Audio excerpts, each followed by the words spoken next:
Dunkin' Donna. Dunkin' I hit the Donna. like button already, John, so don't yell at me.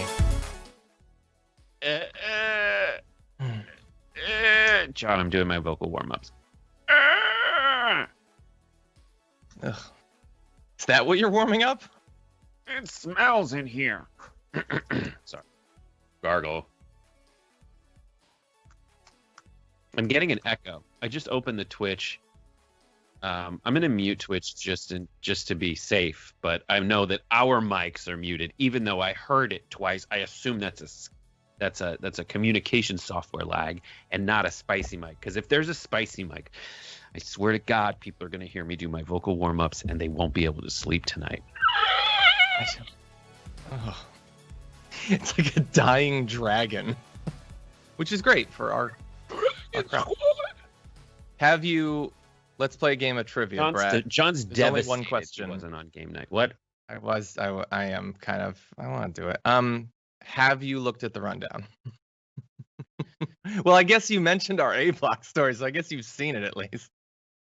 I can't take the pain of you saying no to me. Do you hear that, John? Wife. Face Wait. on, by the way. Not at all. Oh, what is that? Why she didn't ask me? She's like, we all don't know how to read you, John. You're like Elvish, which is like Well, similar to Elvish, true. only you can read that. That's true. So, like, did people, whoever replaced me, did they come up with funnier things than I would have? I replaced you, John. I jumped on the That's grenade, not- and I did not come up with funnier things. Tim Frisch is very good. He's just too good. It's kind of depressing. He's too good. Wait. What do you mean you replaced me? You have to be there. You can't not be there. I'm not on game night every week, and in case you didn't notice, You the nights have you were been. on without me. I don't remember that. I kind of feel like the gap between TYT and Twitch runs directly through your apartment, and if your apartment's not involved, we can't do it. That's true. I mean, I'm there. I watch it happen. I'm involved in that and in every movie night. So it's not that I'm not involved in it. It's just how awake and lucid I have to be. And there was a moment where I was like, I'm done for the day. So I popped like one of those mini edibles and was like, yeah. And then I remembered, oh shit, I've got a meeting. Yeah. I've got a meeting at 5.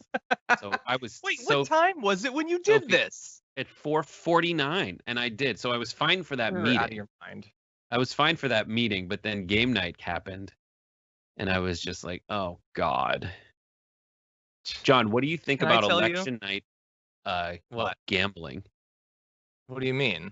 Like if we setting did up a like running segment that was like fantasy football and like prop bet. leading up to it? Leading up to it? Like leading up to it, we come up with that. We go out to the audience and like they get to place bets Yeah. along with us and Oh, that everything, sounds and then good. we check in throughout the night. I just don't know Let's if do we'll it. get Mankiewicz and Jank to sign on for gambling. Yeah, no, they wouldn't do that. And plus they take it too seriously. Yeah, no, that would be great. It would be kind of like a little bit like our murder pool for Game of Thrones. It gives you something to look forward to. Mhm. But really fast, speaking of edibles, and I'll only say this, but I wouldn't say this live on the show, but I'll say it to you. So I've been, my diet over the past week or so has been a little bit weird. I don't want to be specific, but it's not particularly robust. Anyway, yesterday, the wife and I are going to play this board game Flamme Rouge and then watch some TV. And I'm like, you know what would be nice? A nice Thursday with an edible. And there's not much in my stomach. So that thing launched me to Jupiter in like 30 minutes. Like I was floating to the Oort cloud. Let's do the show. Done.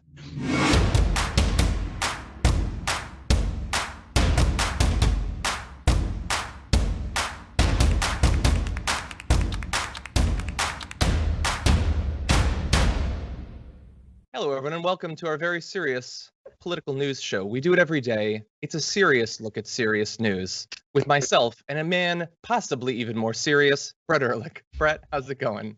Hi. Today on Strabismus Weekly, cheating. Are you also seeing someone else on the side? See, okay, that seems crazy, but is what Brett just did any weirder than a random 5 seconds on Lou Dobbs? Seriously, it's Oh the my business God! Did news you cover show. that? I forgot about that. Did No. you cover? You know what I'm he talking said about, that if though, he right? gets reelected, he'll be the greatest world leader since Alexander the Great. But not just that. The way in which he did it. He No, didn't that's have great. enough sycophants in his like grab bag at the ready. Psychophanciness in his grab bag at the ready, where he could just come up with like bootlicking isms to say immediately. Those things he said, he read quotes from his book that he'd already written about Donald Trump. Crazy.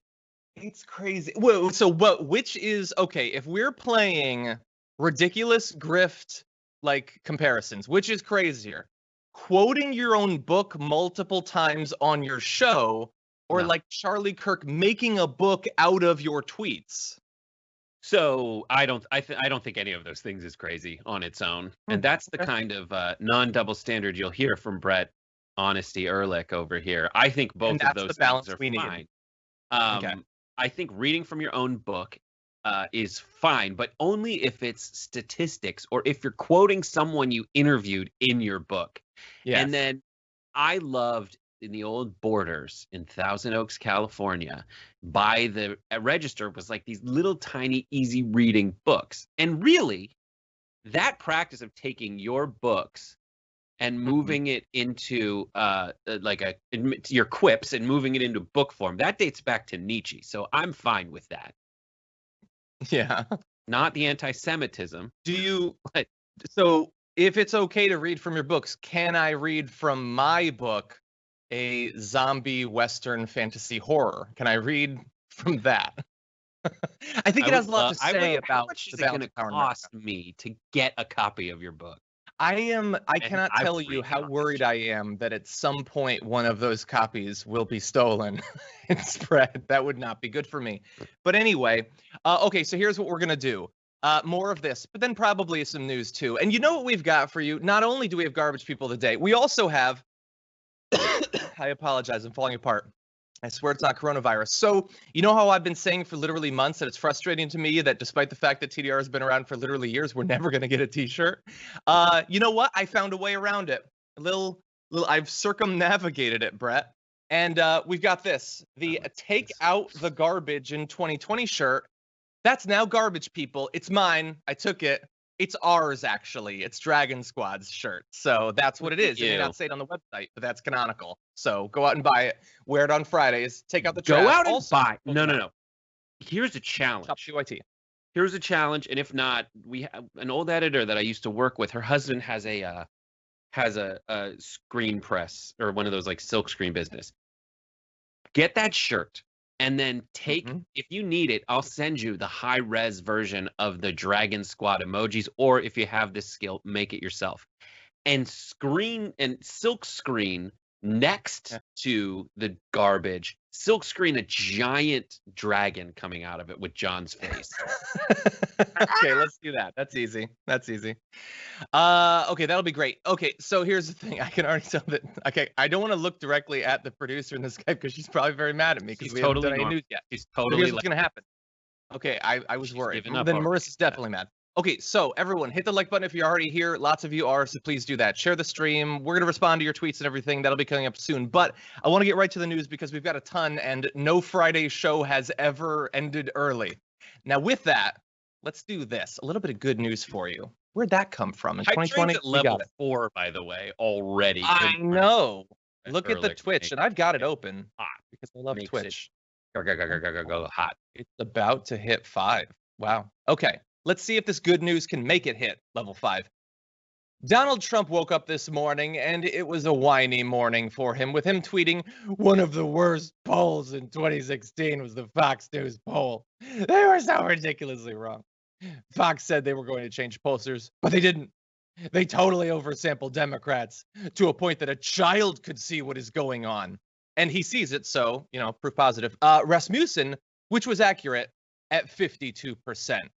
Now, really fast, Rasmussen, in the immediate lead up to the general election, was pretty accurate on the overall nationwide vote. That's true. They had Clinton winning it by a point or two, and she indeed won it by a point or two. So they were right. That doesn't mean their evaluation of his favorability number, which is the number he's citing there, is accurate. So little tricky bazzicky thing there.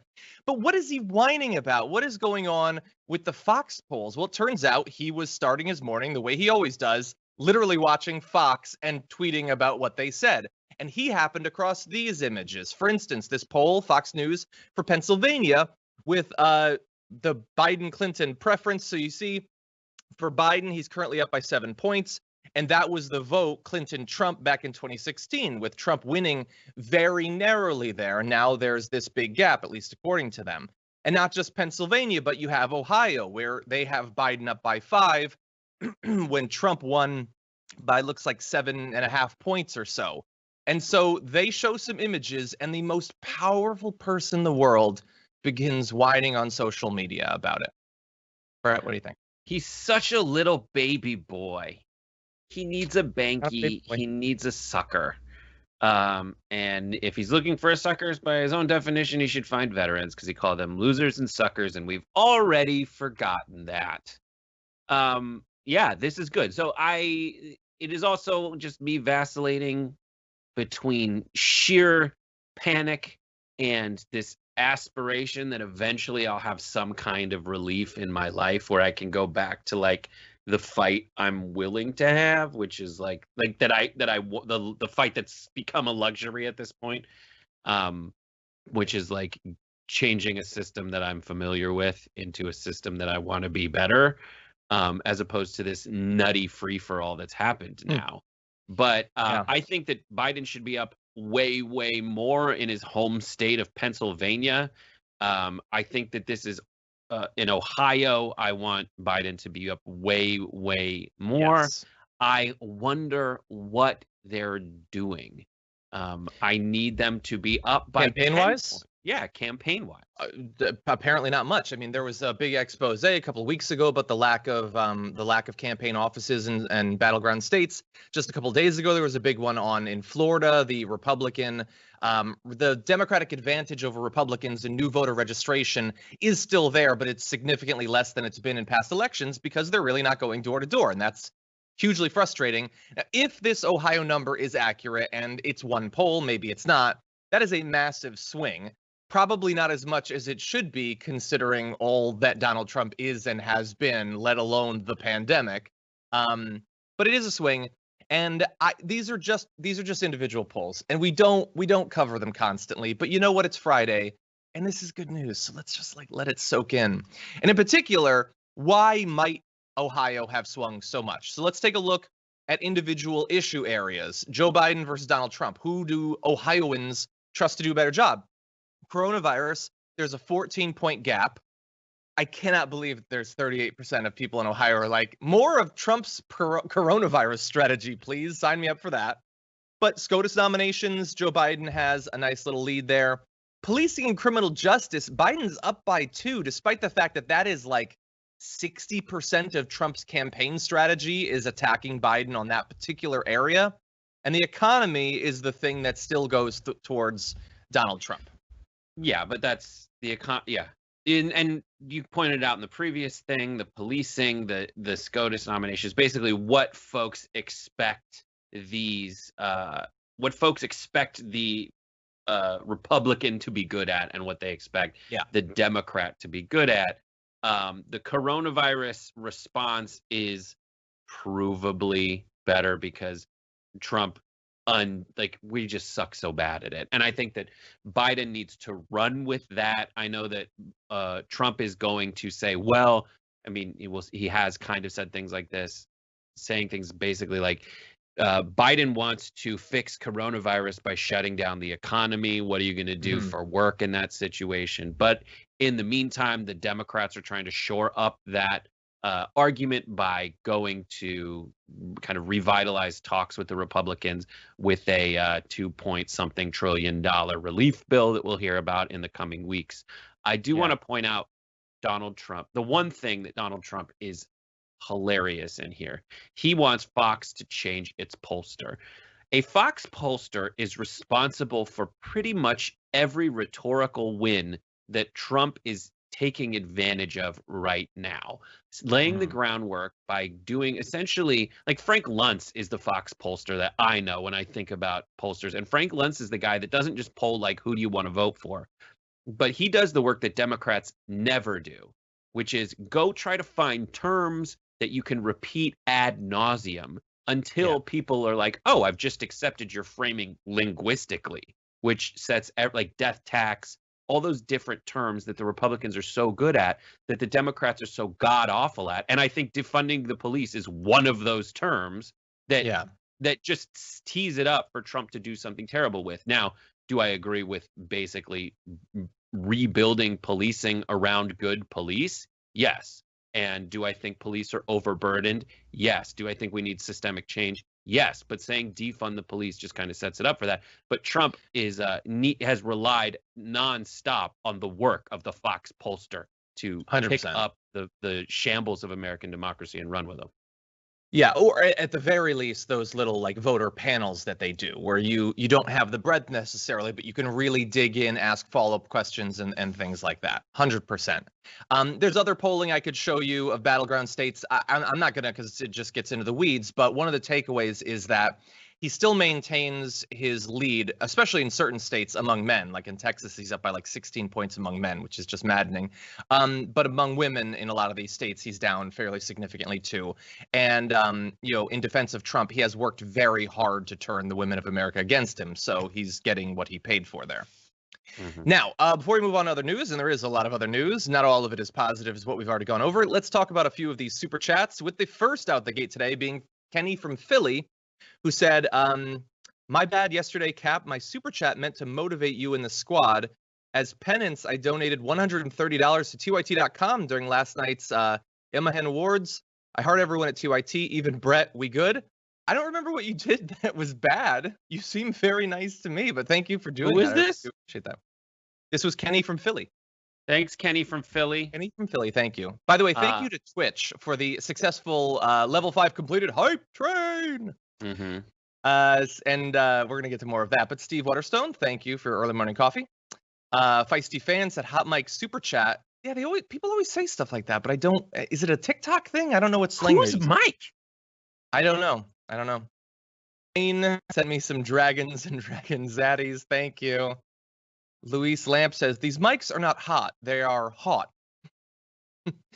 Justin says, love Brett's vocal warm-up. Happy Friday, guys. Carla, thank you for your spicy mic. Chub Toad says, yay, Dragon Daddy and his court jester. Brett's he's gonna love that. Frojo Baggins says, I hear Jupiter's nice this time of year, though anywhere is better than here in the US right now. Yeah, at least Jupiter, it crushes you, but not slowly over the course of years. Almost instantaneously, you would be crushed. So that it has that working in its favor. And with that, Brett, let's turn to slightly less optimistic news. I would hope at this point it would be obvious that the Republicans are not just going to do the right thing, whether it's on the Supreme Court or literally any other issue area. But unfortunately, it's not just, you know, the older elected Dems in leadership that seem to believe that that's how this might play out. Even people like Cory Booker had this to say. No, we don't appear to have the votes to do anything about it right now. We still don't know where everyone stands. And so it's going to be a long shot. We're going to do everything we can to try to appeal to their sense of decency.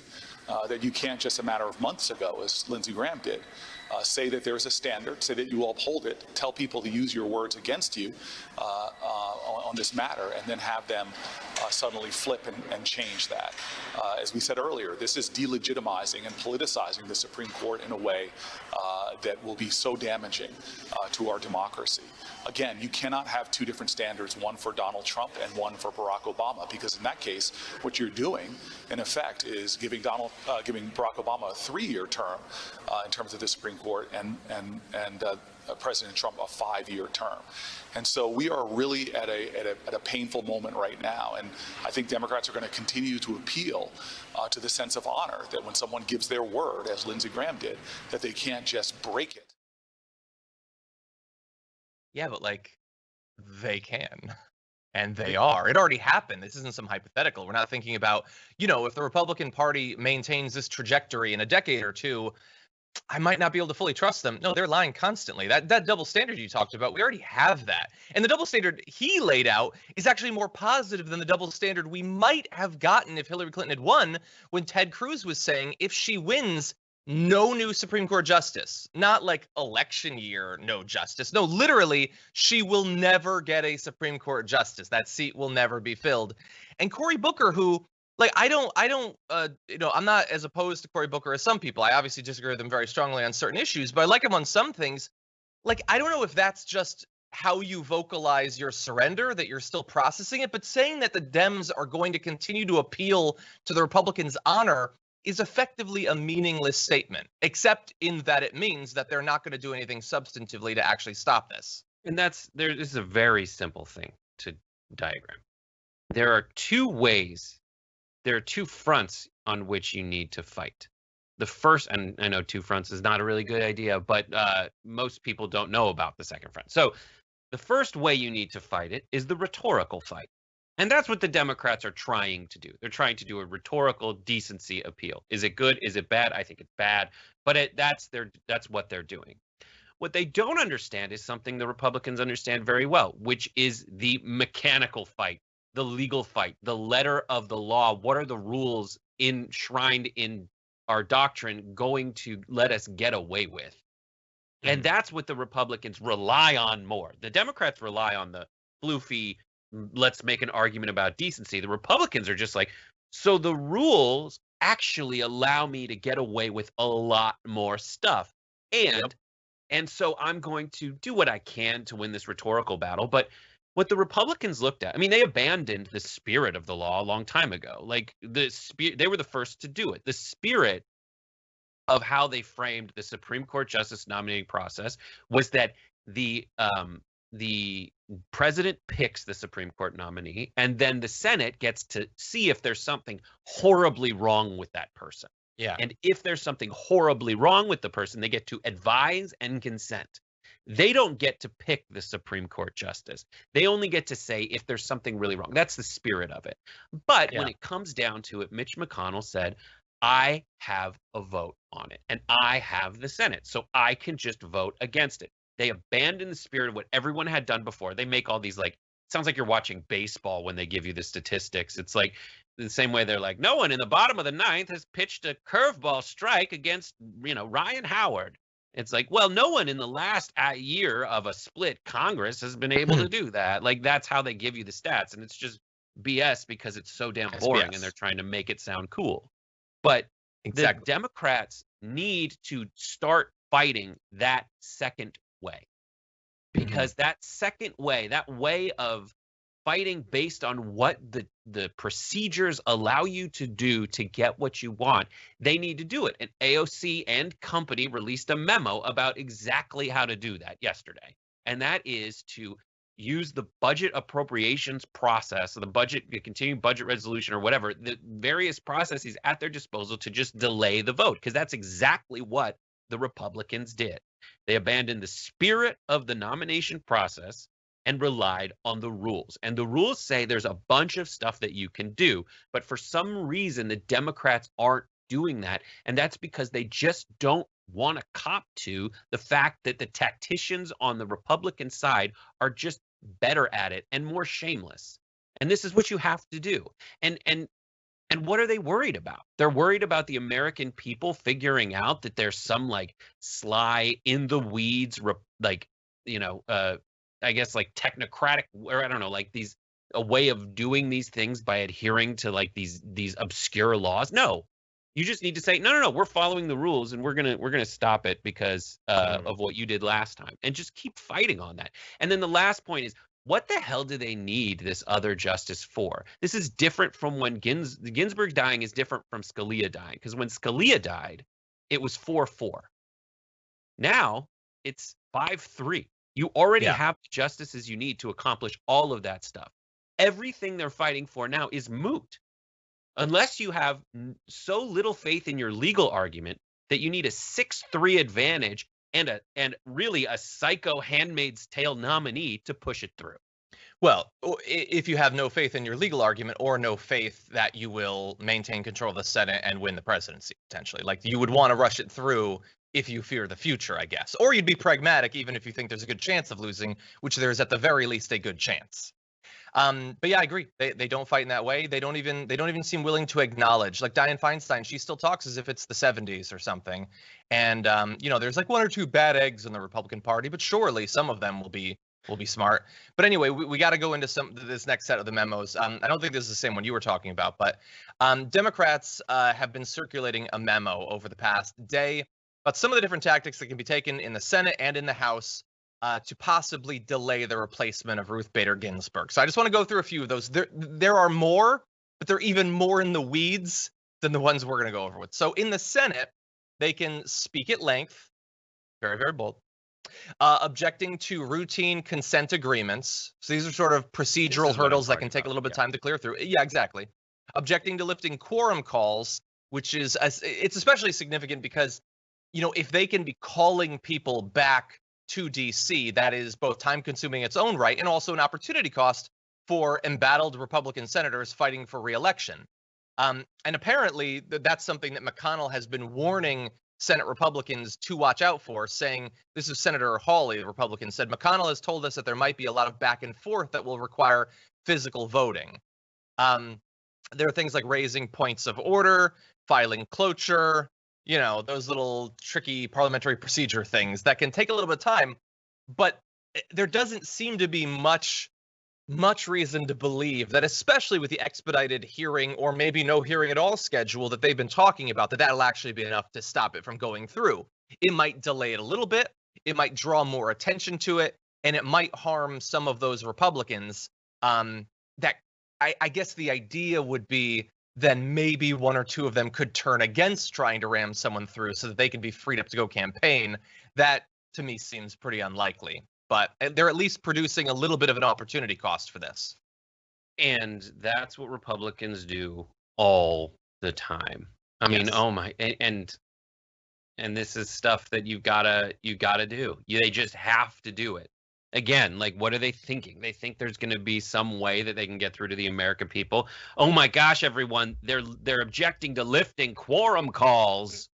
How dare they? And then you just look at them like they're psychotic and say, what, you mean we want to follow parliamentary procedure, which says there need to be 51 people here?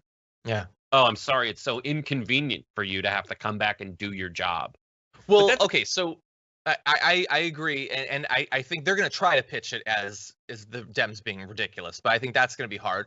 But what about on the House side? So you have things like filing war powers resolutions, which have to be taken up at a certain amount of time. Amendments between houses can slow things down, but the big one is hypothetically impeachment that could take a bit of time. I feel like if the Dems did that, the Republicans would lose their minds. Yeah.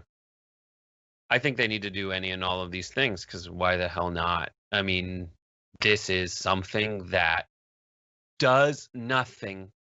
Adding this extra justice does not lose them the majority of the Supreme Court for the Republicans. Well, as someone pointed out, I don't think in the near term this is why they might do it. But while this doesn't modify the vote that would come for something like basically canceling the election, maybe for the ACA, it like just totally nullifying it. It might be 4-4 right now, depending on how Roberts is feeling on any given day. Well, that's exactly my point.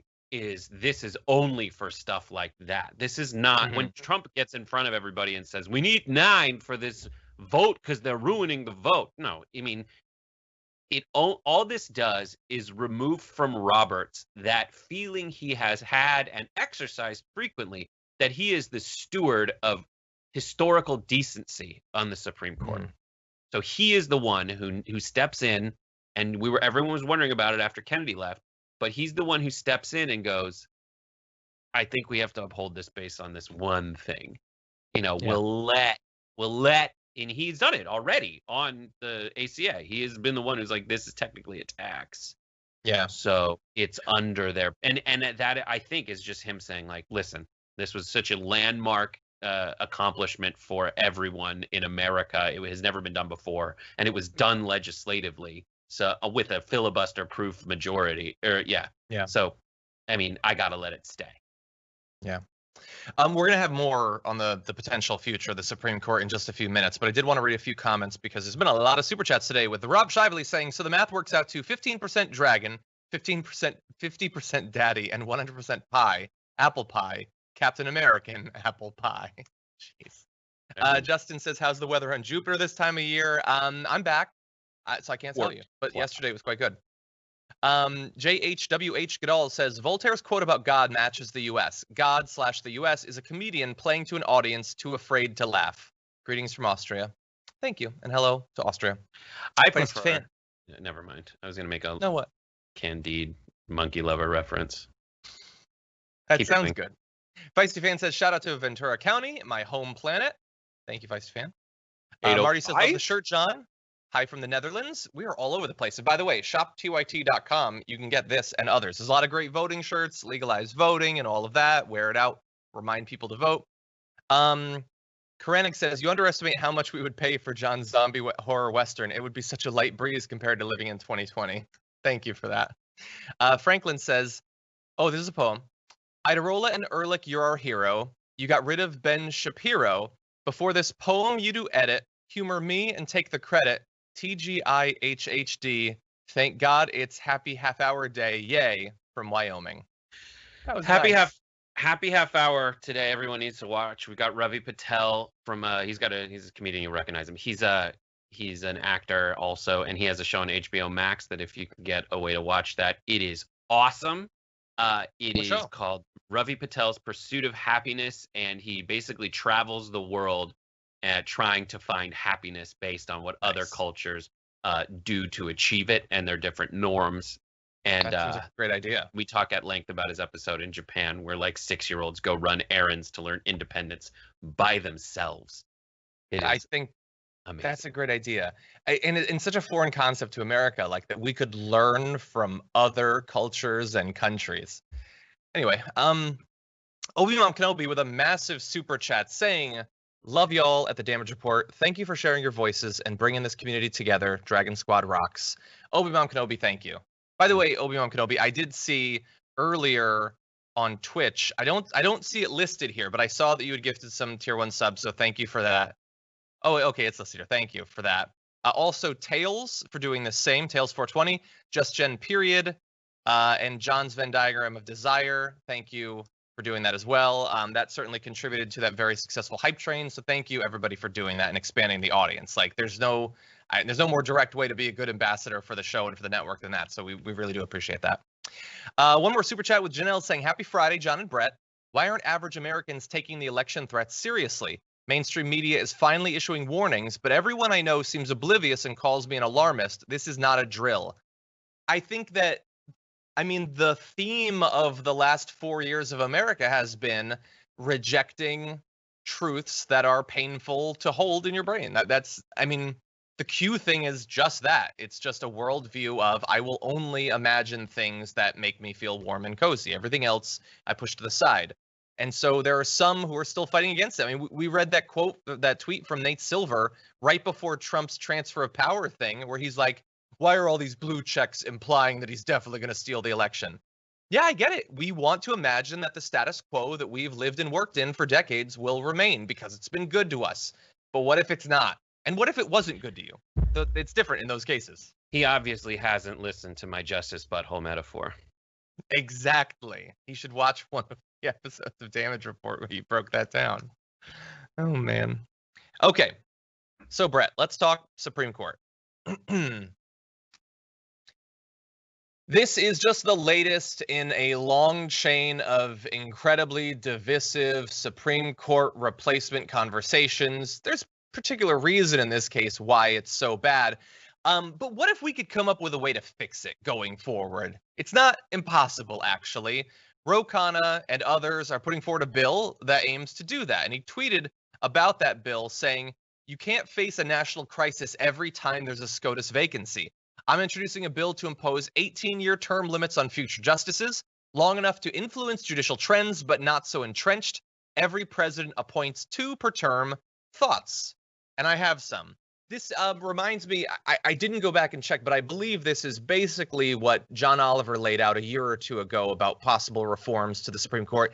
And it's not to say that there wouldn't be issues with this as well, but there's, I think, a lot to like in this. And if Republicans were anything other than being crazy right now, they should look forward to this too, because then winning the presidency gives you a predictable amount of influence over the Supreme Court. Not a crazy amount. And if you only get one term, you're definitely not going to take control of it. If you even if you get 2 terms, you're not going to have a clear majority just based on that. It is a very fair, gradual, period of change to the Supreme Court. This bill, by the way, would also exempt everyone who is already on the court. So, how nice of a gesture is that? This just seems so much more reasonable. I doubt that many Republicans are going to go for it regardless. But Brett, what do you think? Yes, I like this idea. I think it is a very helpful way to reimagine norms that seem like they've been around forever, but they haven't been around since the beginning. Like what we consider to be how the Supreme Court works, it's not always been that way. And that is the trick. That's the reason the Supreme Court looks like it did over your shoulder when it started. It's like, look at these big ancient Greek buildings that were built in 1786, or whatever. It mimics it. It is classically inspired. It is not from antiquity. That is the trick of the Supreme Court. And I've talked about how we put robes on them so they're just floating disembodied heads of judgment and no emotion. But this gives us the opportunity to re-examine those things and do something that I think is a theme everyone can get behind, which is asking, is America living up to the promises it's written in its documents? It's made promises. We all know it didn't live up to those promises. Like there was slavery when they said, all men are created equal. That is a promise they made that they didn't keep. And we have striven as a country to have it hold up its end of those promises. But here, yes, I like the spirit. Now, this ties the Supreme Court to the outcomes. This kind of seems like it ties the Supreme Court to the will of the people, because the people elect the president elects these folks, and it refreshes every so often. But the president is not the result of the will of the people. It hasn't been for a Republican in a very long time. Getting Bush into the White House, most people didn't want that, right? Most voters didn't want that. Not the first time, at the very least. Yeah, that's what I said. Getting him into the White House, most people didn't do that. And then Trump getting into the White House, most people didn't want that. So we are tying we're tying this to the president seems to go back and forth, but the will of the people, I mean, that's where it's weird. That's where it gets weird. So yes, I like this exercise, and I mean, it just came out for me anyways. I didn't see the John Oliver thing, and I've been reading through it. I like that everyone gets 2, and that circumvents this whole court packing thing. And I would tie it even more explicitly to that. I think, and it's apparently not up to me. We need more dragons for it to be up to me. The going strategy should be, we're going to do this reform, or we're going to pack the court however much we want, among other things, by the way. You think this is radical? No, we're going to show you radical. You can have this, which is reasonable and doesn't even fundamentally change the situation sort of on average. It's already basically that you get this 4-year period, you maybe get 1, you maybe get 2 or whatever, but it stops you from salivating over the prospect of an elderly judge dying. That would be nice. And I'm sure there could be provisions for if someone were to preemptively retire or to pass, that would take one of your 2 slots or something like that. You could work all of this out, or we're going to actually make the court representative of the country, which it is not and has not been maybe ever. So you get one of those 2 options. That's what we should do. Ro Khanna is coming out with a very reasonable version of this. Anything beyond that is needed is going to seem less reasonable, but it's really up to them. They can support something like this, or they can force the hand of the Democrats. Maybe not the Democrats we have now, but the Democrats who are going to take out the Democrats we have now they will be the ones that will put into effect these reforms. Yeah, and it's just And by the so way, weird to be in America and say like, you get to do this position for life.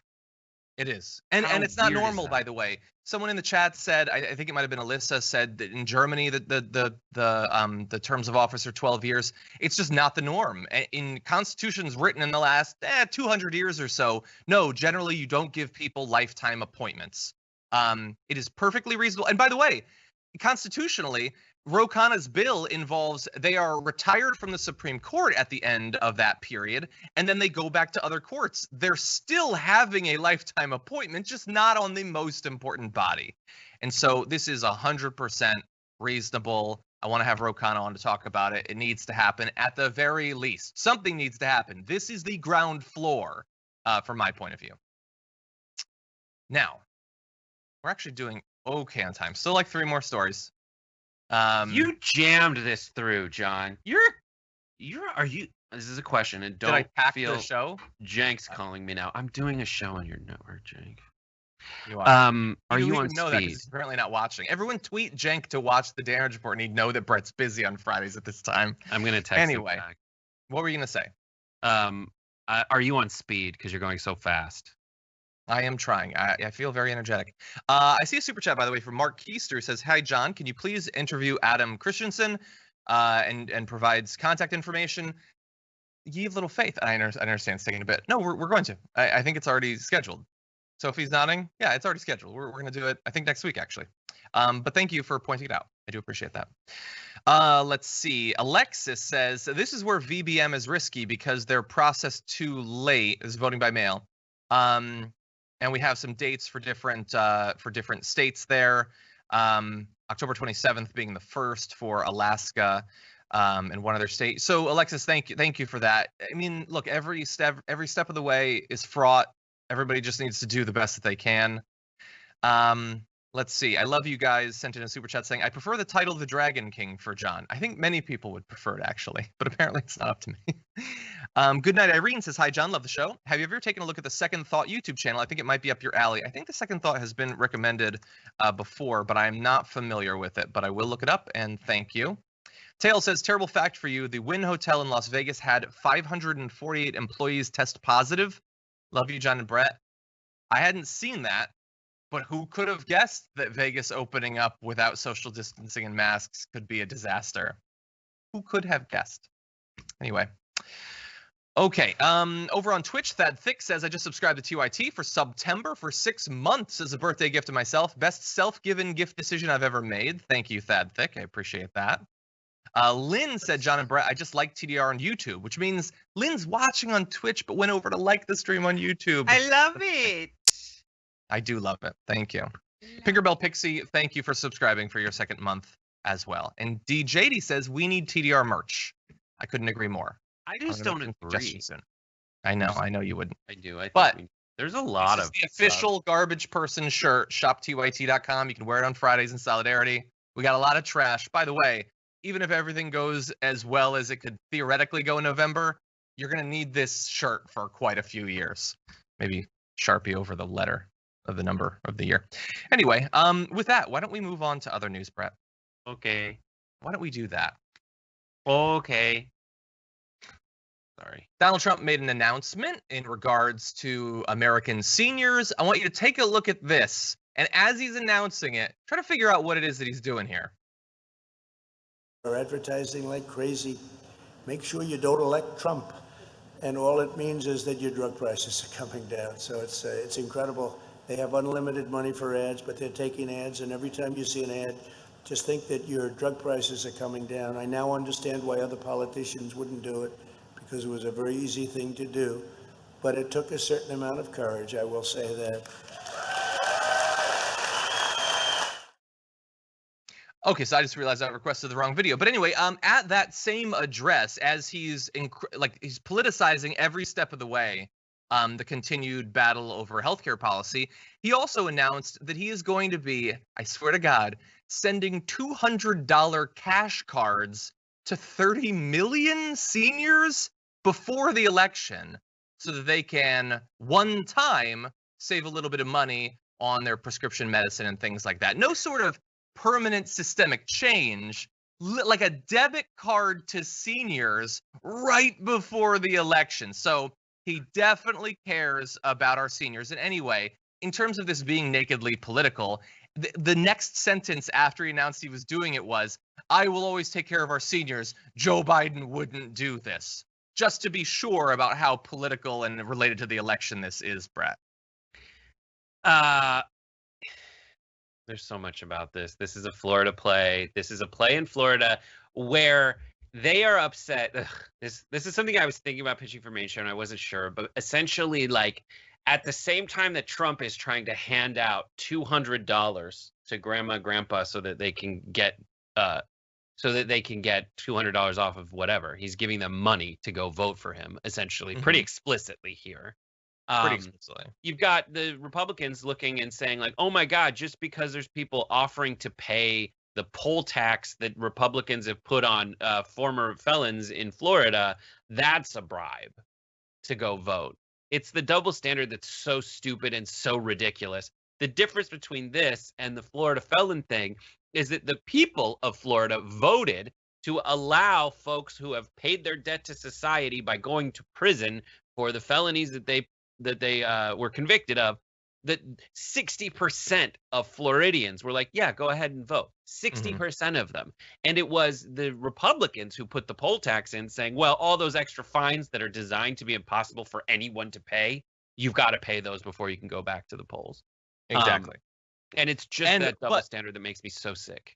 But in terms of the continuing legal challenge over Bloomberg apparently raising money to help pay that off, not using 0.00001% of his own wealth to instantly pay it off. For some reason, he has to raise the money from other people. That's amazing. The Republican Party there in Florida is saying, no, you can't do that. That's a violation of election law. But wait, what are you talking about? You're saying they can't get their vote back until we just want to make sure that they've paid their debt to society and paid off their things. It's not to stop them from voting or anything. We just think that they should pay that. Oh, somebody's paying it off? No, suddenly we don't care about getting the money anymore. Now it's, no, we want them to not be able to vote. But you're 100% right.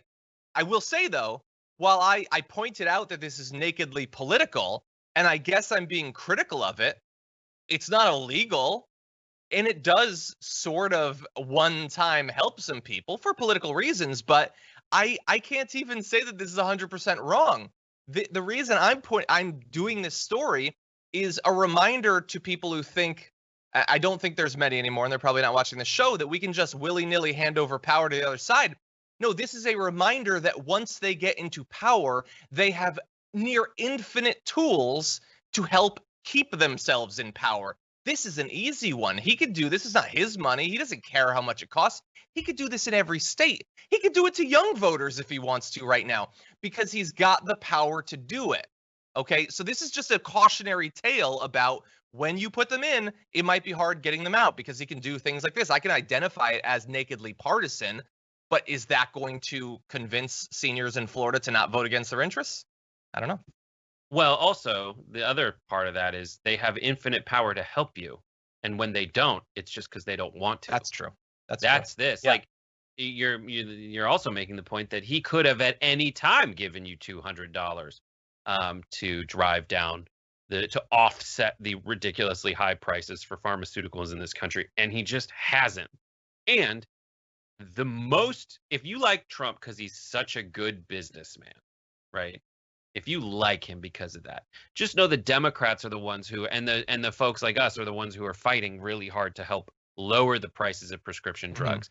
The person with the people with the plan and the potential support to actually make this happen are not the Republicans in Senate. It's the Democrats who are trying to make this happen. So the most baller thing you can do with Trump's $200 is take it and spend it and vote him out of office. Exactly. Have that offset $200 in donations to local and state level candidates. How about that? Why is he doing this last minute? I don't know for sure, but it might be related to the fact that Biden leads Trump by double digits with senior voters over 65, a group no Democrat has even won in 2 decades. Now, will that be enough? Will that be enough specifically in Florida? I don't know, but it's probably on their radar. And he's admitting that seniors who have the best health care in America still need help because healthcare in America sucks that bad. Exactly. Exactly. You know what? Let's demonstrate how bad healthcare and how bad Trump's devotion to their lives actually is. We're going to transition to this next video. Progressive group Midas Touch is out with a new ad, once again pointing out how horrendous Trump's management of the coronavirus pandemic has been, this time specifically when it comes to America's senior citizens. We now know the disease. We didn't know it. Now we know it. It affects elderly people with heart problems and other problems. If they have other problems, that's what it really affects. That's it. But it affects virtually nobody. It's an amazing thing. It affects virtually nobody. It's an amazing thing. Midas Touch is responsible for the content of this advertisement. He said it.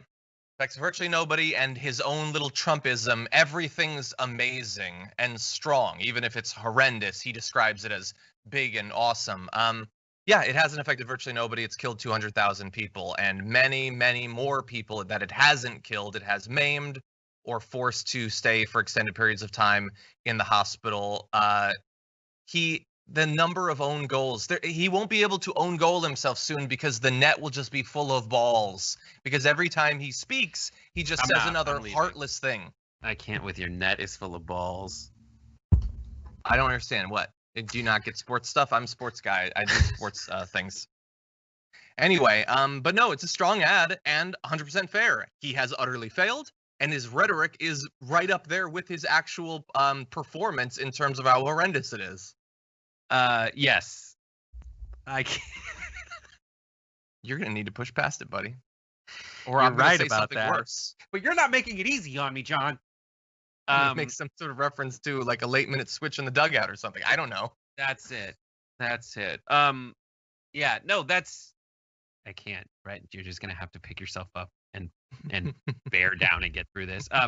But yeah, no, he is. This is a great thing, and I missed that connection. I was too busy focused on the most obvious terrible thing that he said, which is he called the deaths of 200,000 people nobody. That I didn't figure out the specific senior-facing thing, which is, yes, he just wrote off the vast majority of deaths by coronavirus, a category that he himself falls into. Yep. But if he were to get it, who knows what would happen? We'll hope he has enough unicorn blood to keep drinking to feed his nonsense. Yeah, he just drinks a cocktail of antibodied blood and bleach.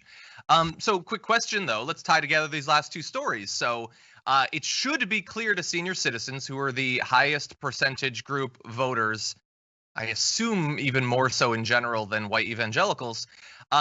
He's saying, if 200,000 mostly of all of you die, it doesn't matter. So that should seem kind of offensive if you're older. Or he's giving you a $200 card. Does that overpower it? Maybe it does for some, honestly. Right. I don't know. What do you think? Life is cheap to this guy, and he thinks that he can make up for it. So this is a thing that I've had with Trump since the beginning. He's like that absentee father who is like, if you somehow he's not going to do anything for you.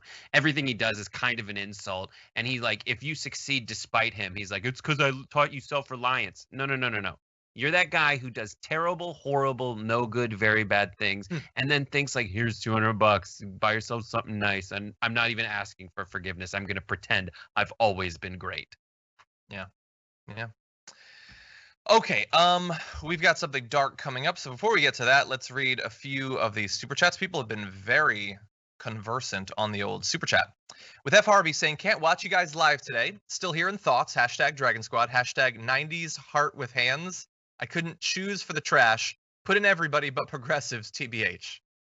It feels that way. Don't worry. Mine this week is somewhat broad. Lauren Wedgeworth says, you guys make Fridays bearable. Thank you. I will send that right back out at everybody. You guys make Fridays bearable.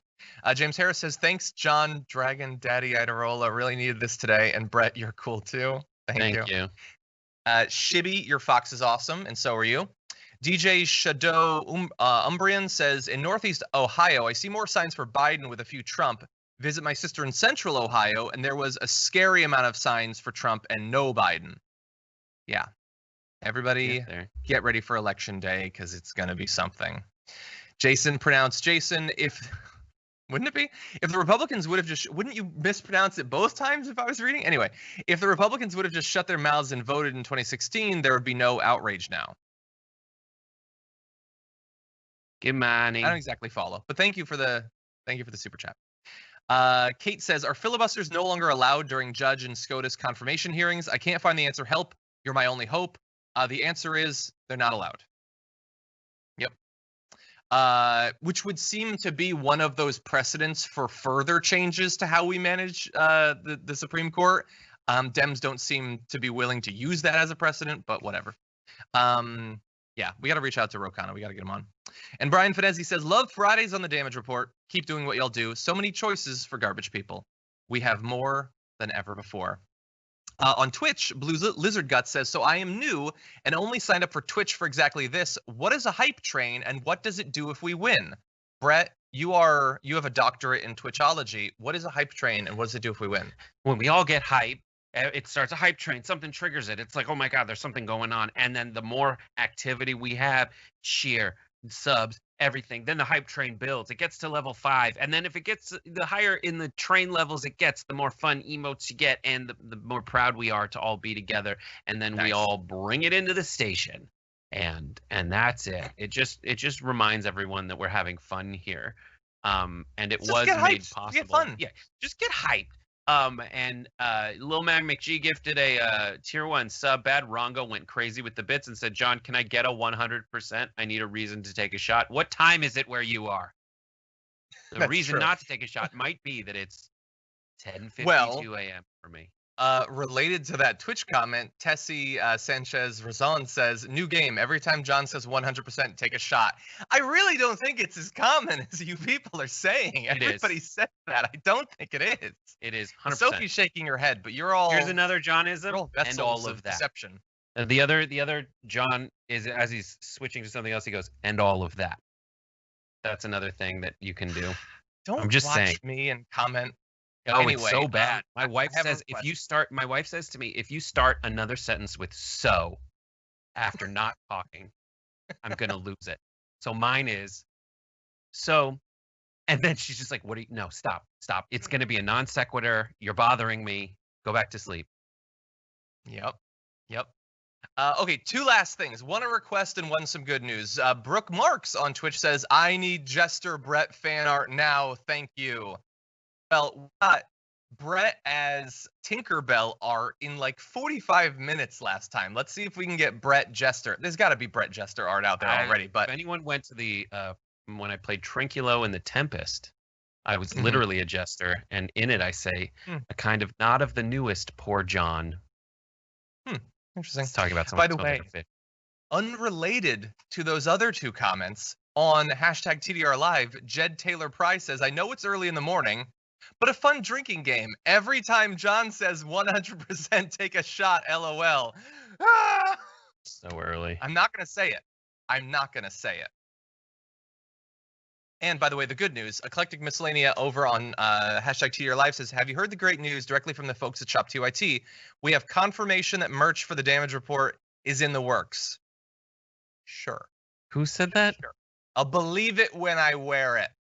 Shop TYT responded to a tweet requesting it. Here's the thing. I was supposed to send an email with some shirt concepts, and I've been putting it off for like a week, so it's partially on me too, but only partially.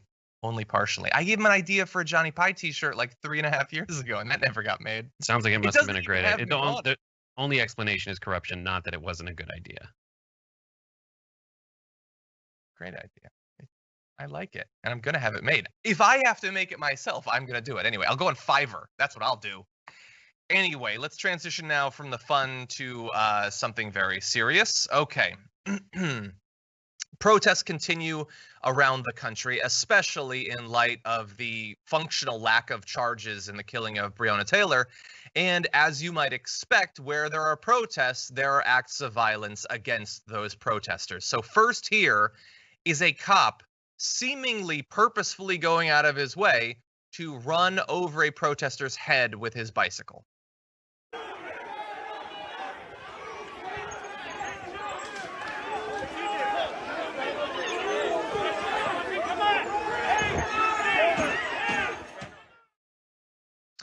So I don't understand how Americans are supposed to watch that, and then they're supposed to listen to people saying, don't riot, don't be unreasonable, don't be violent. Violence isn't the answer.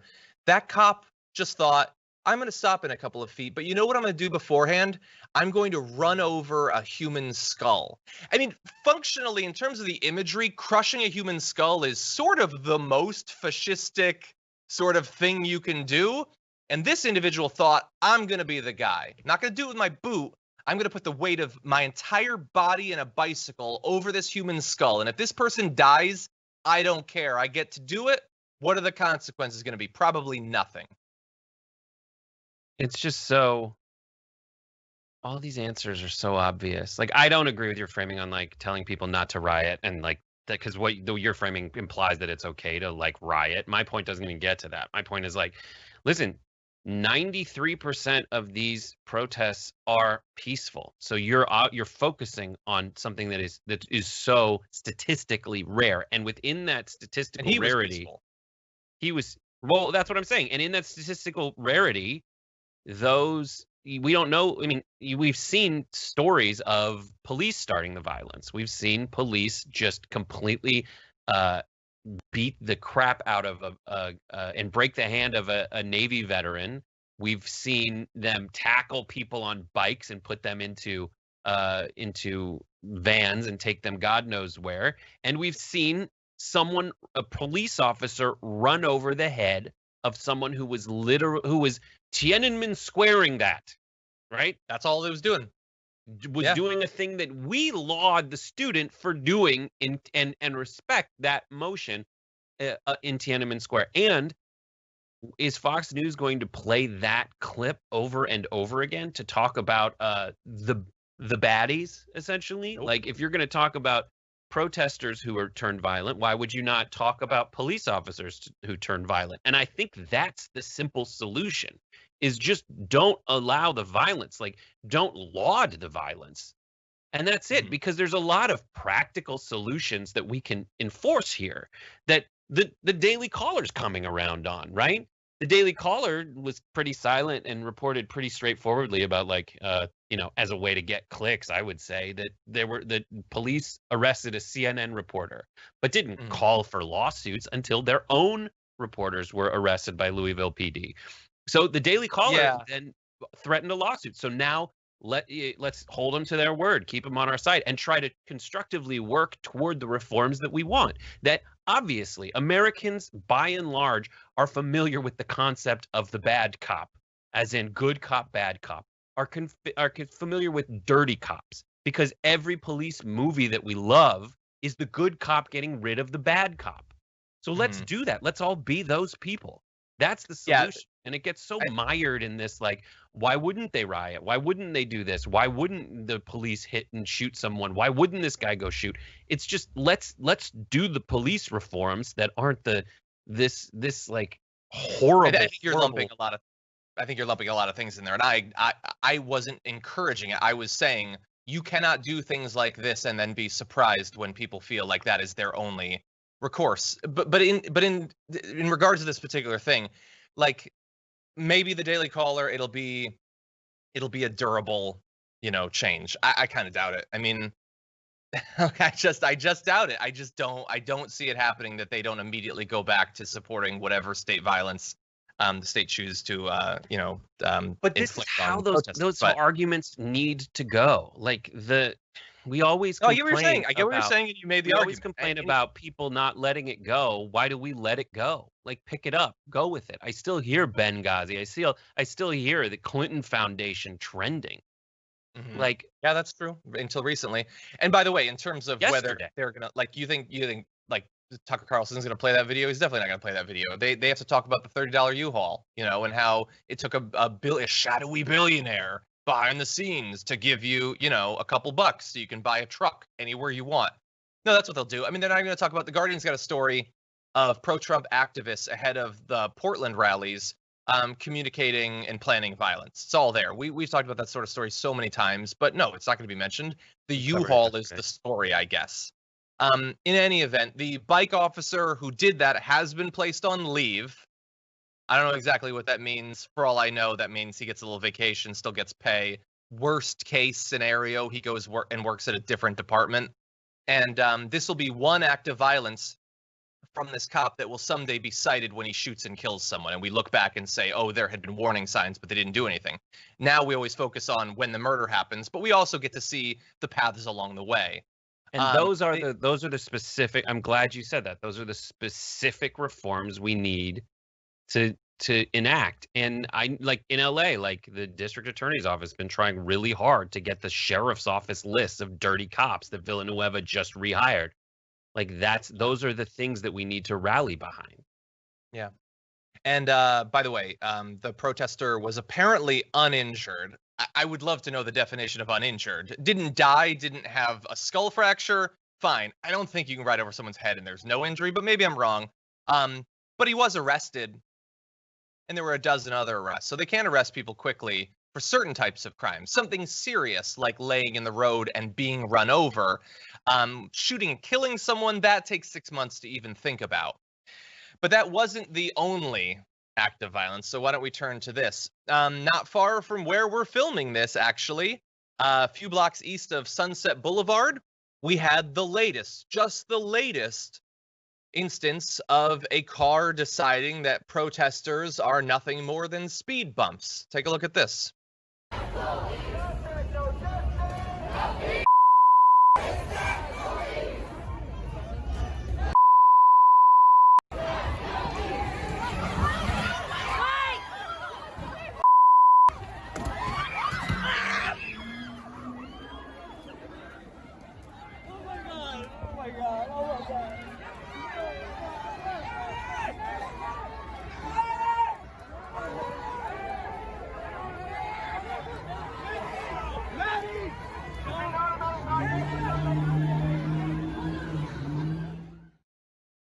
So I apologize, Brett, if I got the geography wrong there, but I believe it was in Hollywood. In any event, it's just another one of these. It seems like you could do it every couple of days. Someone decides, no, my car is a deadly weapon that I'm going to use to take out these protesters. And that wasn't the only one. Literally in Hollywood or in LA yesterday. We don't have the video of the other one, but there was a Prius as well, not far from there. It's become so normalized. This was, up until a couple of years ago, this was basically ISIS did this. That's basically what happened. International terrorists would get a car and they drive through crowds of people. But now it's just, oh, I guess they were delayed. I guess that truck wanted to get somewhere and these protesters were delaying them by exercising their rights. So was it really so wrong for him to run someone down? I'm assuming the person survived, but they can never know when they decide to hit them with a literal truck. Yes, this is horrifying and unacceptable. And what's equally as unacceptable is Republican politicians who are trying to make this activity legal. Yeah. We need to protect the Kenosha shooter who goes and brings a gun into a protest and shoots people. And we need to protect him. We need to protect people whose, I don't know, tires were scuffed by human flesh, but not the human flesh. Like, that's the problem. Coming into it with a partisan bent is unfair and un-American. It is a hatred toward America, what America should stand for all that they talk about how Democratic politicians hate America with these crazy non-logical leaps. This is running over protesters with your car. And protesting, the right to protest, is the first thing they added to the Constitution when they asked themselves, what should we explicitly protect? That's the first thing that they listed. Okay. It's the First Amendment. So they need to, this behavior is wildly unacceptable. And we need to find who drove the car, get an impartial jury to try the case, to judge the case and find justice. But a lot of people who are talking about this aren't intent on actually finding justice. They're looking for some kind of weird marginal rhetorical win, and that's not okay. And so many millions of Americans will never see video like that. They're just going to watch Tucker Carlson play a fire burning in Seattle in late May. Like literally, they just play the same fire every single time and then just say, this is probably demonstrative of what the protests are today. I'm not going to say it, but I'm going to imply it to you. That's what they do. That's what people think these things are because of that. It's just prejudice. It's just trying to pretend. And it's like, for me, what my solution I gave is a very specific solution based on a framework of justice. But what so many people want to do is find a way to just kick out of the conversation by pretending that a small number of people represents everybody. And that happens all the time, everywhere. And that's something that's natural for people to want to do in their everyday lives. Where it becomes despicable is people like Tucker Carlson and Fox News who their bread and butter is this. And when the individual the transition of news broadcasting from something that loses money but provides value to something that makes money and tries to like mine value in really sketchy places that bring the mountain down. That's the problem. And that's where it is, not only on cable news but also on local news, where literally they say if it bleeds it leads. And as I've said already on today's show, like 93% of these protests are just people with signs. Yeah, but which billionaire gave them the signs, Brett? Oh, more of that later. Story. Yeah. And you mentioned Tucker Carlson. I didn't make a story out of it because I honestly, the only times I talk about him is when I have to, because I don't like talking about him. But Tucker Carlson's that case against him by Karen McDougal was thrown out because they successfully made the case that nobody watching Tucker Carlson thinks that what he says is actual news or an expression of actual facts and all of that. It's the Alex Jones defense. That's all it is. He's playing a character. It's hyperbole. And so, but that's not actually what his fans think. They 100% think that what he says is fact. Anyway, frustrating, but I don't want to focus any more on him, so we're going to move ahead. And when we come out of this section, it looks like Brett is going to be first for Garbage People this week. But first, let's see what's going on with Alyssa Burdick saying it's 2020. We're at a point where drink whatever, whenever works. Exactly. So if I help by citing numbers, I'll do that.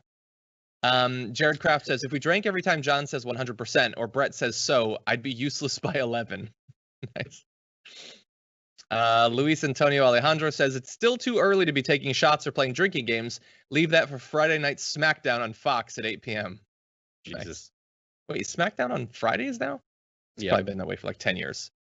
I want to watch a random one. You know what? Can we do that as an Amazon Prime watch party on Twitch? Probably My not. gut instinct is no, but that would be fun. I want to watch wrestling again. I need it.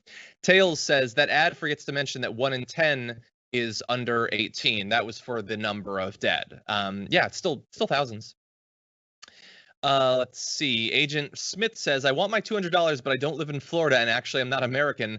Well, then I don't think you're getting it. But thank you for the super chat. Blue Dreams 925 on Twitch says, I love TYT. You guys are real deal truth. It's also my B-day, and I would love a shout out. Happy birthday, Blue Dream. What's your birthday song? Do you just sing the typical one, or did you have a favorite like alt happy birthday? No alt one. I wish that I could have had Michael Scott come in and do the high pitched end part. Birthday to you. That would really have sold it. But no, what's yours? Happy birthday! It is your special day. Happy birthday! Smile in every way. Happy birthday, may all your dreams come true. Happy birthday from all of us to you. Hey, that's the best one. You know, oh my God, you just sent me back into my past. That was not that dissimilar from the birthday song at one of the Italian restaurants I worked at. Because I remember the end is from the Angelinos crew. I don't remember the rest, and I don't want to. I want to leave that down there. But anyway. Okay, Max Beats says on Twitch, John, our shot glasses are real. Please say it. 100%. And by the way, Jonathan says, I am John, and I am saying 100%, thus undermining my previous promise that I wasn't going to say it. No, you don't get to be me. Imitation Asian says, John said 100% at almost every reply on yesterday's TDR. This is the greatest, worst drinking game. Got trashed in an hour. Don't do Okay, it. I don't want members of Dragon Squad like needing replacement livers. Okay, now with that, get Hey. ready for this. Let's get ready. I'm gonna move this here. I think I can do all of this. Before we do, I just want to say it's I know I want to thank everybody for subbing, and remember to check to see that if you have Amazon Prime, you have linked it to your Twitch account, and toss us a sub. It costs you no extra money, and we totally grow in power overall because of it, massively. And I feel the gains. Do you feel the gains? You're swole with political power. Okay.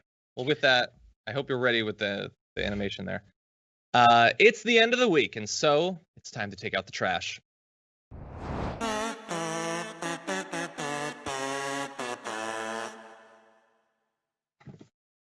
Okay, so I've got me and Garbagey and Brett.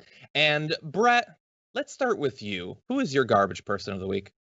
I have two garbage people, but it's okay because it's more of a two-headed monster of garbageness. So here is Laura Ingraham and Ben Shapiro on Fox talking about how crazy Rachel Maddow has gone. We'll explain exactly why, but I also picked this because the word garbage is in it, so take a look. One of the left's biggest media stars is reading the current situation as follows. President now saying insistently that the election will not be decided by the voters, that he expects the Supreme Court, to which he is trying to appoint a new justice right before the election, he expects that it will be the Supreme Court which handles the question of who the next president is. And he expects that the conservative majority will throw out the ballots, and then we won't have to worry about any transition of power. Ben, the hyperbole notwithstanding, this is pretty standard now on the left. It is. The manufactured garbage by which they have been saying for months that this election is going to be stolen by Trump, that it's going to be a coup. You had John Podesta gaming out what it would look like if Biden didn't accept a loss. Hillary Clinton has openly said there are no circumstances under which Biden should accept a loss. I mean, hell, they had Stacey Abrams trotted out as governor of Georgia at the DNC. And then they have the temerity to turn around and say that Trump is the threat to the institutions, that it's Trump who's going to generate some sort of constitutional crisis. I think it's pretty clear that Democrats are making way for an awful lot of chaos in the aftermath of this election. Ben, thank you so much tonight. Thank you. Thank you for saying that thing that whoever was going to be here was going to say that exact same thing. Thank you for being that cog, that squeaky wheel. I do want to say that Marissa and Sophie in the and Norma, we were kind of, after I sent that in, we're like, when he moves, it's like, and this isn't my observation, it is like when you take a chicken and you move its body, but its head stays in the same place. He's like, it's like his head is on like a dolly, like it's like perfectly like stabilized. Okay, yep. It's like the queen walking downstairs. She like doesn't bounce. That's what they teach them. All right, so that's one part of it. So, but the specific thing that they call manufactured garbage is the part of Rachel Maddow's presentation that happens before she goes and analyzes stuff. It is just her summarizing what the president has said and done in the past, basically saying that he doesn't want people to vote. He wants to get rid of the ballots that they're sending out to people because it's coronavirus and they want to keep people safe. And then third, that he wants a Supreme Court justice to essentially side with him at the end of the day in a packed court from the Republicans, and then and essentially say that no, he has been okaying him to steal the election. Those are the three things that they're saying are manufactured garbage, but they're obviously not. Please take a look.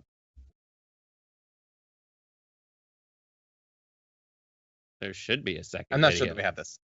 Yeah, apparently we don't have this. But yeah, no, you're right. It's them saying they're crazy to cite what Trump is saying every day. I mean, like, you can say he's not serious or it won't happen, but he's definitely saying it, and we're responding to specific quotes from him. And the thing that makes it even more dishonest is that you have Laura Ingraham and Ben Shapiro there saying that they're being ridiculous to imply that this will be anything other than a totally standard, normal election. But both of them, when and if, and I'll say when, Donald Trump does every one of the things we've been predicting he'll do, first of all, they want it, and they will be defending it. If he says we're not taking the mail-in ballots, it's just day of, both of them are going to do monologues about how that's exactly what it needs to be.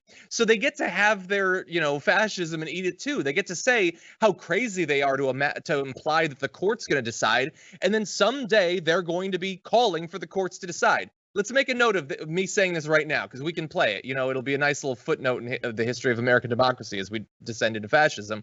But they're 100% going to do that, and nobody doubts it. Yeah. So, and it's strange to say, I take Ben Shapiro's point. Like, I wouldn't want to accept a corrupt vote. That's not crazy to say. I wouldn't want to accept a BS vote. Unfortunately, the way they're saying that this vote is BS is itself a lie.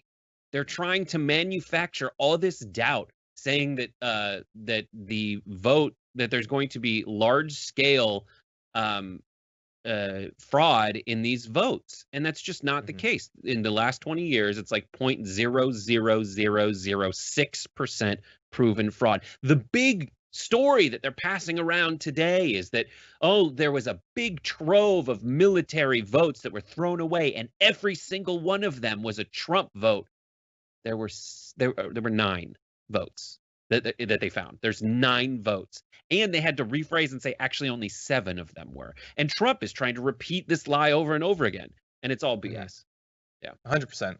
100%. And the thing is, look, if you are actually concerned about fraud in mail-in voting, or it taking too long, or there being uncertainty, or any of these things, like most of those concerns, though fake, could be mitigated by actually providing the funding necessary to make this thing work.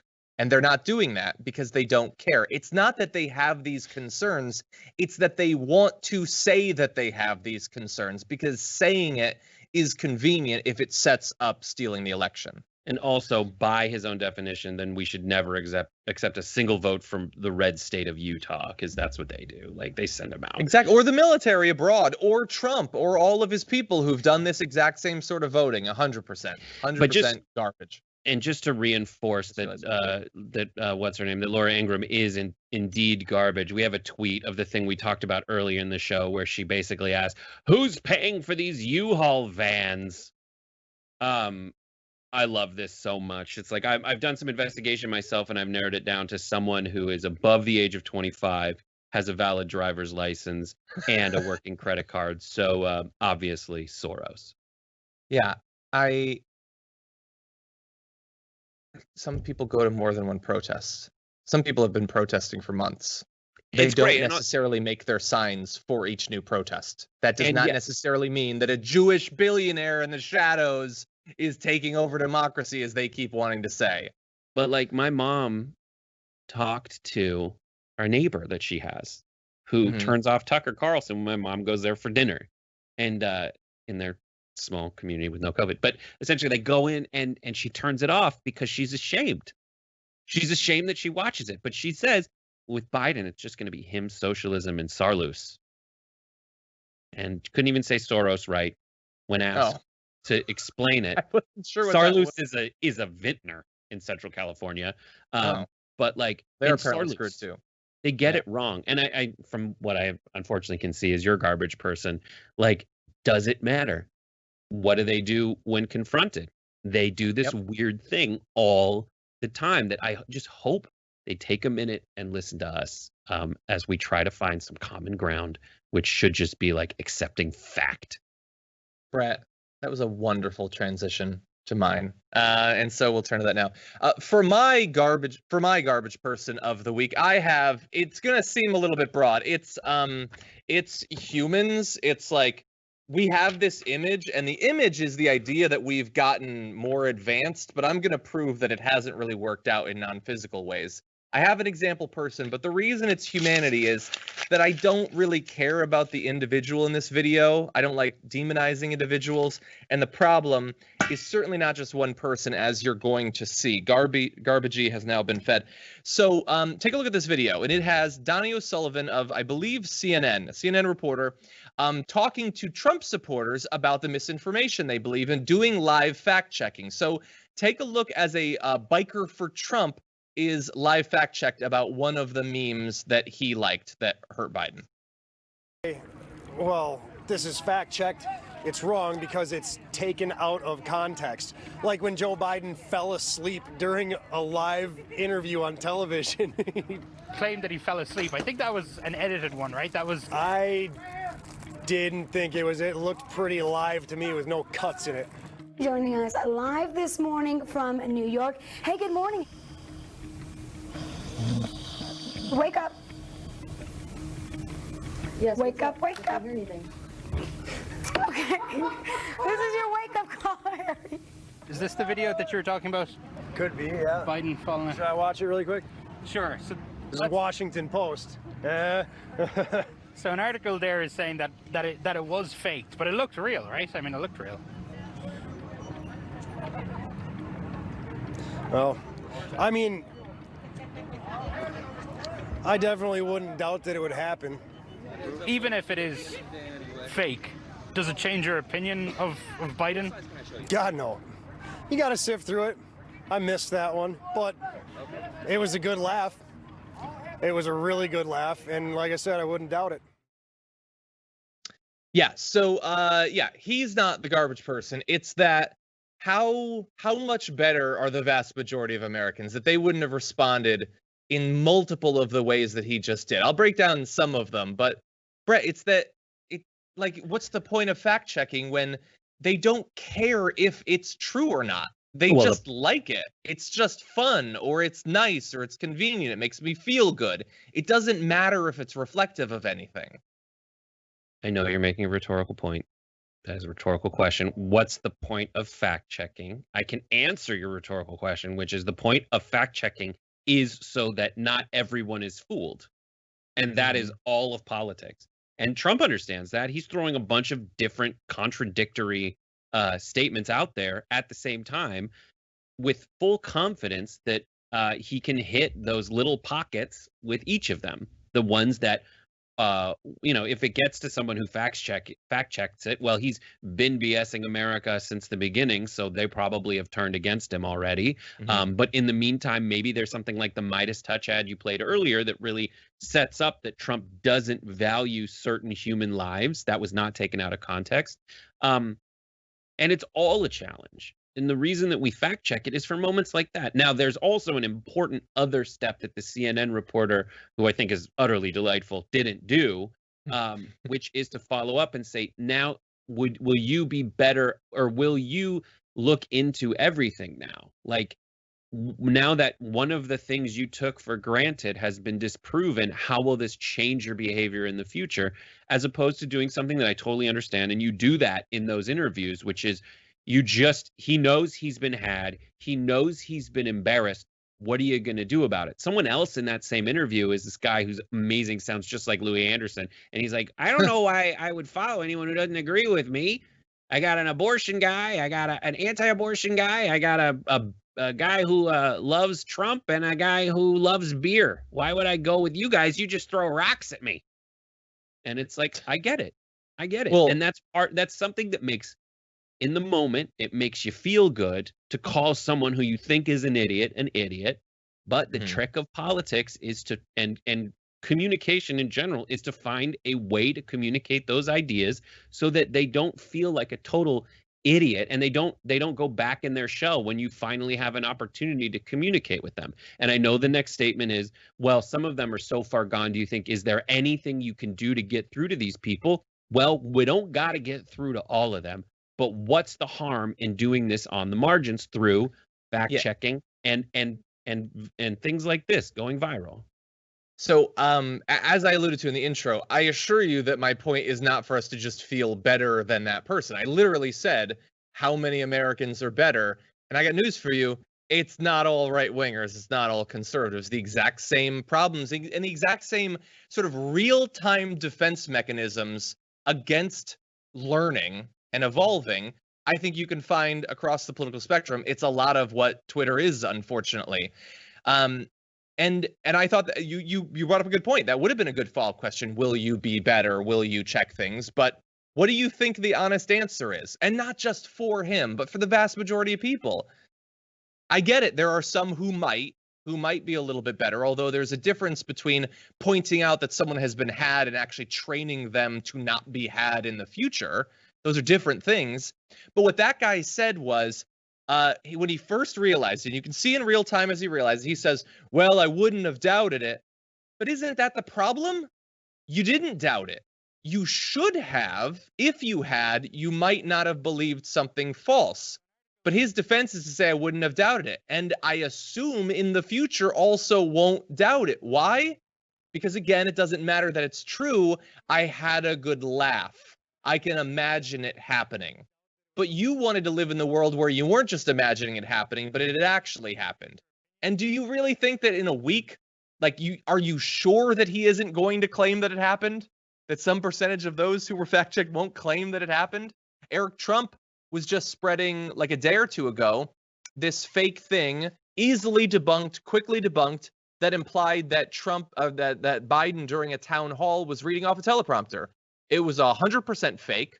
But how many of his followers are ever going to learn that? And if they do, will it actually matter? Well, the answer to that is, I mean, all those things that you're like asking the question about and are like, what's the use? And I know it's not just you, but a lot of people like, what's the use? On the other side, Republicans see the use. They do it. They continuously find ways to, like I did that. I did a voiceover for Cambridge Analytica unknowingly 1,000 years ago. And I read like the copy, which was, we use psychographic data to get to the, to understand your users more than they understand themselves. And I was like, all right. And I didn't even read it until later. I found out it was Cambridge Analytica. But that's how they're doing it. They're absolutely doing it. They're finding ways to target audiences. And think about why. Like, think about the way the media landscape is driven. It's driven by Republicans, and this is provable. It's driven by a Republican media apparatus. The #1 social media post through the #5 every day are all right-wing outlets and maybe TMZ. That's it. Why? Because they share each other's stuff. Ben Shapiro's Daily Wire got in trouble and sort of trouble until they got let off on account of it, for essentially violating the terms of service to have a bunch of different outlets tweet the same thing at the same time. Yeah. They do that. It's ridiculous.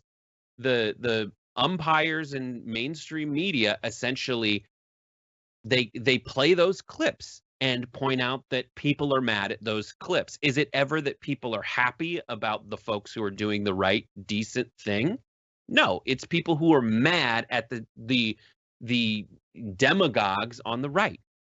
And that's what drives our narrative. And not to mention Trump's rallies drive the narratives. Trump's tweets drive the narratives because it's easy.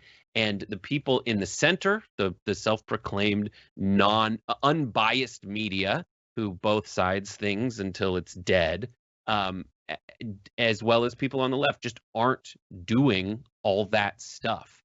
And they need to. So you need to have an apparatus that figures out how to micro-target things. Because those demagogues are, yes, as I said, reaching everyone who is elsewhere in the media. And in the meantime, they're just feeding a bubble of their own users who are sharing it to people who live near them and know them through pictures of their kids and growing that bubble. And that's what's so terrifying. I'll leave it on that. I do want to make sure that we get to the garbage person of the week that has been nominated by Dragon Squad. It's been up for about a day on the community tab on the Damage Report YouTube channel. You can go every Thursday and vote. 13,000 of you did, and this week, with 71% of the vote, a very strong showing, the GOP are garbage people for blatant hypocrisy in regard to filling a Supreme Court seat. That makes all the sense in the world. In second, you have Ron DeSantis at 16% for criminalizing protesting and also potentially legalizing running over protesters. At 10%, the Pentagon for funneling COVID money to defense contractors. And at 3%, the CDC for posting and then taking down COVID information, in particular about the possibility that it could aerosolize and transmit over longer distances than had previously been believed. So thank you to everybody who voted in that. There was a ton of you this time. I really do appreciate that. Brett, Happy Half Hour is coming up later on, as well as another show, right? Yep, Common Room. Sophie's going to be on it. Nice. She's behind the scenes. She's going to be in front of the scenes. She'll be among the scenes. And then Exactly. Alex Jablonski, producer, Happy Half Hour, and editor at TYT, who has edited many of the things you've seen, also will be there with me and John. So Awesome. after post-game today, it's me and Ravi Patel talking about his new show on HBO Max, Pursuit of Happiness, which is a great, great show.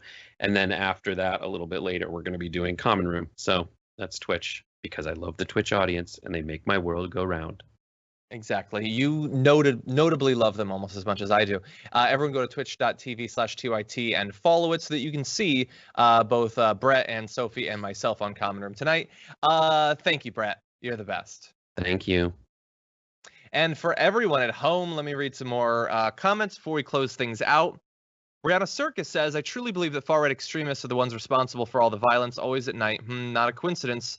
Attica Scott. Yeah, no, I don't think that there has been no violence from anyone who's not on the right wing, but I do think that violence is not the main story. It is that these protests have been, as Brett pointed out, 93% peaceful, and perhaps more importantly, have been 100% ignored.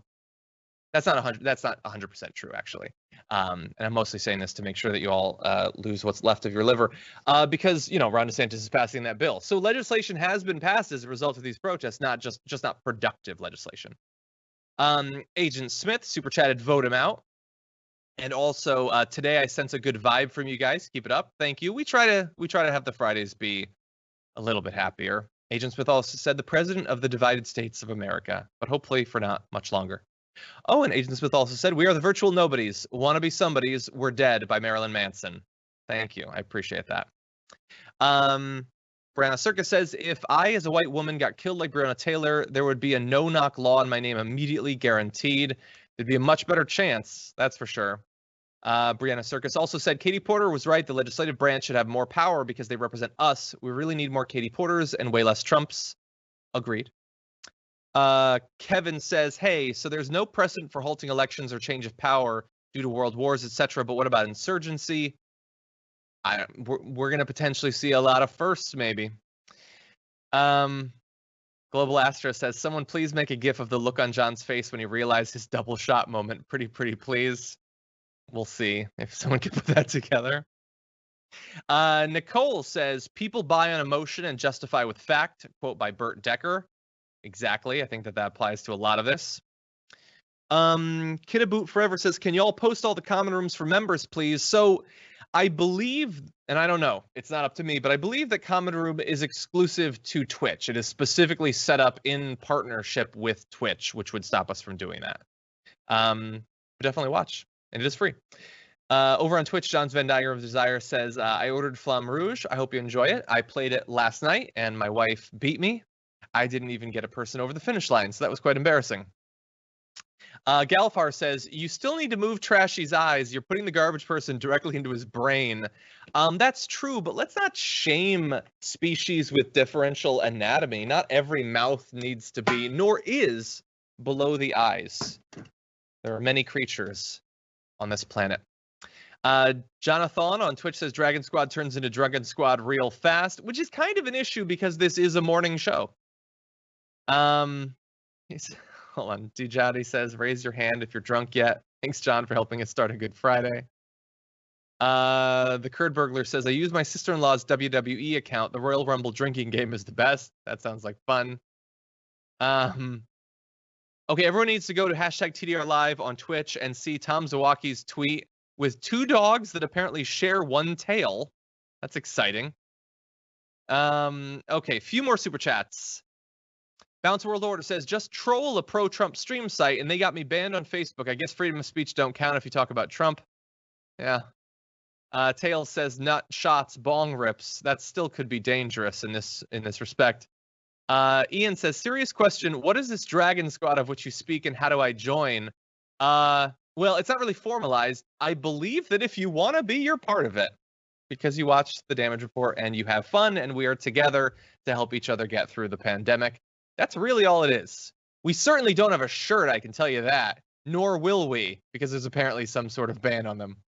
But anyway, okay. So everyone, thank you for watching. I am going to be on the Common Room later tonight. That should be a lot of fun. Go to Twitch, follow TYT on it so that you can watch us live. Sophie, the producer, is also going to be on. You get to meet her for the first time. All you have to do is watch the show.